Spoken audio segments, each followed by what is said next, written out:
दोस्तों आजकल जब घूमने की बात आती है तो लोग लंदन, पेरिस सब भूल गए हैं और सीधा दुबई के टिकट कटवाते हैं क्योंकि यहाँ की लग्जीरियस लाइफ हर तरह के लोगों को अपनी ओर आकर्षित करती है। शायद ही ऐसा कोई होगा जो दुबई न घूमना चाहता हो। लेकिन क्या आप जानते हैं गगनचुंबी इमारतों के लिए मशहूर दुबई का एक काला सच भी है जिसे वो दुनिया से छुपा कर रखता है। दुबई की एक ऐसी सच्चाई जिसे सुनकर लोगों के पैरों तले जमीन खिसक जाएगी। कैसे वहाँ पर लोगों के साथ बर्ताव किया जाता है, और जब आप पूरी कहानी सुनेंगे तो हम शर्त लगाकर कह सकते हैं कि दुबई जाने का ख्याल आपके दिमाग से छूमंतर हो जाएगा। दोस्तों अगर आर्कियोलॉजिकल डिपार्टमेंट की माने तो दुबई 3 या फिर 4 सेंचुरी का बताया जाता है। इतिहासकारों के हिसाब से 18वीं शताब्दी में दुबई सिर्फ और सिर्फ मछुआरों का गांव हुआ करता था। यहाँ रहने वाले लोग समुद्र से मोतियों को इकट्ठा करते थे और उसे बेचकर अपना जीवन चलाते थे। उस वक्त दुबई के हालात बहुत ही ज्यादा खराब थे। चारों तरफ सिर्फ रेत दिखाई देती थी और मुश्किल से 700 से 800 लोग ही दुबई में रहते थे। हालांकि फिर शेख मखदूम ने ब्रिटिश गवर्नमेंट के साथ हाथ मिला लिया और अपने टैक्स पूरी तरह से खत्म कर दिए। ऐसे में दुबई एक पोर्ट सिटी थी जहां पर कोई भी टैक्स नहीं लगता था, इसलिए यहाँ ट्रेड बहुत ही तेजी से बढ़ने लगी। कई सारे देशों का सामान डायरेक्ट दुबई आता था और फिर दुबई से दूसरी जगहों पर जाता था, जिससे इंटरनेशनल बिजनेस करने वाले लोगों को काफी मदद मिली और इस तरह दुबई मेजर बिजनेस सेंटर बनने की राह पर चल पड़ा।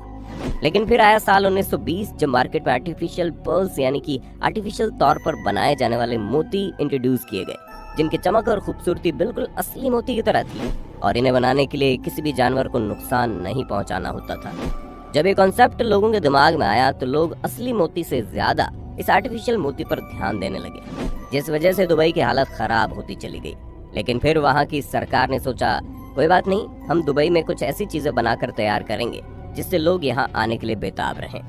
जी हाँ, ये आइडिया शेख मखदूम को तेल की खोज से पहले ही आ गया था, तभी तो उन्होंने इतनी जल्दी दुबई को इतने बड़े मुकाम पर पहुंचा दिया। और इस पर सोने में सुहागा तब हुआ जब 1966 में दुबई के अंदर तेल की खोज हो गई, जिसके बाद तो दुबई दिन दुगनी रात चौगुनी तेजी से बढ़ता चला गया, क्योंकि उसे मालूम था कि अगर वो तेल के सहारे रहेगा तो ज्यादा दिनों तक टिक नहीं पाएगा। दुबई को कैसे भी करके अपने आप को सबसे मजबूत बनाना था, इसलिए दुबई में बुर्ज खलीफा जैसी गगनचुंबी इमारत का निर्माण किया गया, जो दुनिया की सबसे ऊंची इमारत है। फिर यहाँ पर बुर्ज अल अरब बनवाया, जिसकी फैसिलिटीज देखकर आप फिदाई हो जाएंगे। और इस तरह एक एक करके दुबई में एक से बढ़कर एक चीजें तैयार करवाई। फिर चाहे वो पाम जुमेरा आइलैंड हो या फिर दुबई मॉल, जहाँ आपको ऐसा लगेगा कि आप पूरी दुनिया का नजारा एक ही जगह पर देख रहे हैं। यानी दुबई आना अपने आप में एक अलग एक्सपीरियंस है जिसे हर कोई अपनी जिंदगी में लेना चाहता है। लेकिन चमचमाती सड़कों और गगनचुंबी इमारतों के अलावा भी दुबई का एक सच है जिसे दुनिया से छुपाया जाता है। वो सच जो किसी को भी शर्मसार कर दे, और वो सच है कफाला सिस्टम। दोस्तों इसका सीधा सा मतलब है दूसरे देश से आए हुए लोगों के लिए काम करने का स्पॉन्सरशिप सिस्टम, जिसका दुबई के लोग इतने बुरे तरीके से फायदा उठाते हैं कि पूछे मत। सबसे पहले तो आपको बता दें कि इस कफाला सिस्टम में सरकार की कोई दखलंदाजी नहीं होती। सब कुछ नौकरी देने वाले के ऊपर होता है, जो धोखे से भारत, पाकिस्तान, बांग्लादेश, श्रीलंका जैसे देश के लोगों को अपने यहाँ काम पे बुलाते हैं और फिर उनका वीजा जब्त करके उन्हें दुबई में नर्क भरी जिंदगी जीने के लिए छोड़ देते हैं। सवाल ये आता है कि आखिर ये सब होता कैसे?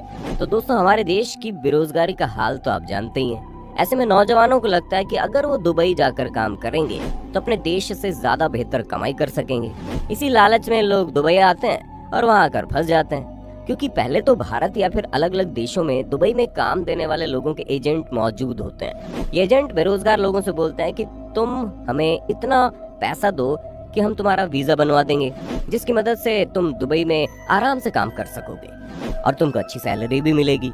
एजेंट की बात सुनकर लोग लालच में आ जाते हैं और अपना घर बार बेचकर लाखों रुपए एजेंट को दे देते हैं ताकि वो इन लोगों को दुबई में काम दिला दे।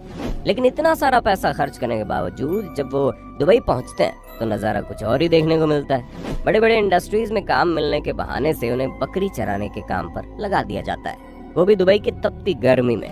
यानी साफ शब्दों में कहा जाए तो लोगों के साथ धोखा होता है। उन्हें ये वादा किया जाता है कि अच्छी नौकरी, अच्छी सैलरी और रहने के लिए बेहतर जगह दी जाएगी, लेकिन दुबई आने के बाद सारे वादे तोड़ दिए जाते हैं और सबसे पहले उनका वीजा जब्त कर लिया जाता है ताकि वो अगर चाहे भी तो वापस लौट कर ना जा सके। और इस तरह काम की उम्मीद में दुबई जाने वाले लोग गुलाम बनकर रह जाते हैं और ना चाहते हुए भी वहाँ छोटे मोटे और मुश्किल भरे काम करते रहते हैं ताकि 4 पैसे कमा सके। क्योंकि वो ऑलरेडी इतना सारा पैसा खर्च करके दुबई गए होते हैं। ऐसे में अगर वो कुछ नहीं करेंगे तो अपने घर वालों को पैसे कैसे भेजेंगे, और अगर लोगों ने लोन लिया है तो उसे चुकाने की जिम्मेदारी उनके ऊपर होती है।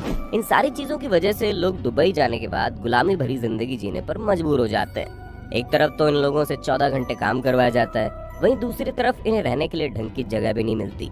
एक कमरे में करीब 20 लोग रहते हैं, ऊपर से खाने के लिए इतना बेकार खाना मिलता है कि पूछो ही मत, और पानी की सुविधा तो बिल्कुल नहीं है। और जो लड़कियां यहाँ पर धोखे से लाई जाती हैं, उनकी ह्यूमन ट्रैफिकिंग होती है, जहाँ कई बार लड़कियों को बेच दिया जाता है। तो कई बार उनसे ऐसे काम करवाए जाते हैं जिसकी कोई उम्मीद भी नहीं कर सकता, और ये सब लोग चाहकर भी वापस नहीं जा सकते। यानी कि एक बार अगर आप दुबई पहुंच गए तो वहां से आपकी उल्टी गिनती शुरू हो जाती है। और इन सारी चीजों से परेशान होकर कई सारे लोग तो आत्महत्या भी कर चुके हैं, क्योंकि अब उनके पास वापस जाने का तो कोई तरीका नहीं होता, और ना ही दुबई के वो मुश्किल हालातों में जीना चाहते हैं। ये वजह है कि आज दुबई जितना ज्यादा मशहूर है उतना ही ज्यादा बदनाम भी। हालांकि दुबई की सरकार का कहना है कि अब वहाँ पर इस तरह की चीजें नहीं होती, लेकिन ये सच नहीं है। आज भी कफाला सिस्टम जोरों शोरों से चलता है। तो दोस्तों, ये थी दुबई की सच्चाई, जिसके बारे में आप क्या कहना चाहेंगे कमेंट में जरूर